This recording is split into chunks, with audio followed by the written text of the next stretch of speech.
ये घटना इतिहास के पन्नों में अभी भी अंकित है।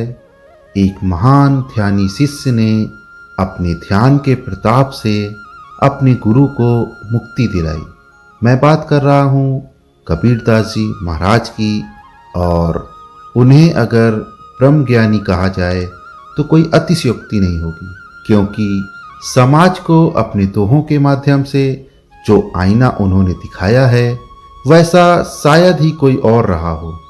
अगर आपने भी कबीरदास जी के दोहे सुने हैं तो कमेंट में ज़रूर बताइएगा कि आप क्या उनके दोहों से प्रभावित हैं, आपने उनके दोहे सुने हैं। उनके दोहों में जिसमें कि पोथी पढ़ पढ़ जग मुआ, पंडित भया न कोई, ठाई अक्षर प्रेम के पढ़े सो पंडित होए, कितनी सुंदर बात उन्होंने कही थी।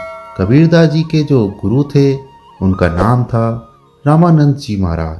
बहुत बड़े ज्ञानी थे, तपस्वी थे, अजपा जप के बहुत बड़े साधक थे। लेकिन कहते हैं ना दोस्तों कि अंतकाल आप क्या सिमरन करते हैं, अंतकाल आप क्या सोचते हैं कि आपकी वैसी गति होगी। और परमेश्वर ने ये सिद्धांत बनाया है।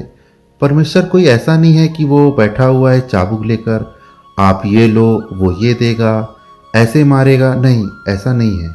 उन्होंने एक प्रिंसिपल बनाया है, उन्होंने एक पुल बना दिया कि आप जैसा करोगे आप वैसा भोगोगे, चाहे वो स्वयं ही क्यों ना मनुष्य के रूप में अवतरित हों। इस कर्म चक्र से कोई भी मुक्त नहीं हो सकता। तो कबीरदास जी के गुरु रामानंद जी अपनी अंतिम अवस्था की ओर थे, अपने आश्रम में लेटे हुए थे। उनके चारों ओर उनके शिष्य उनको घेरे थे और उन्होंने अपने शिष्यों को बताया कि जब मेरा अंत समय आएगा, इस शरीर से हंस यानी जो प्राण है परमेश्वर की शरण में पहुंच जाएंगे, मैं मुक्त अवस्था को प्राप्त हो जाऊंगा। तो इस आकाश में एक बहुत बड़ा शंखनाद होगा, शंख की ध्वनि होगी, और इस शंख की ध्वनि से समझना कि तुम्हारे गुरु को अब मुक्ति हो गई है।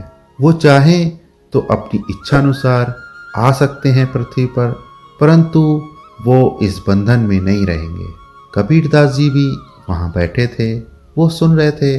उसके बाद जब गुरु जी के प्राण निकले तो जो उनके शिष्य थे वो काफ़ी देर तक वेट करते रहे कि मेरे गुरु जी के प्राण तो निकल गए, लेकिन शंखनाद की ध्वनि क्यों नहीं हुई। क्योंकि कबीरदास जी उनके सबसे बड़े शिष्य थे, सबसे ध्यानी शिष्य थे।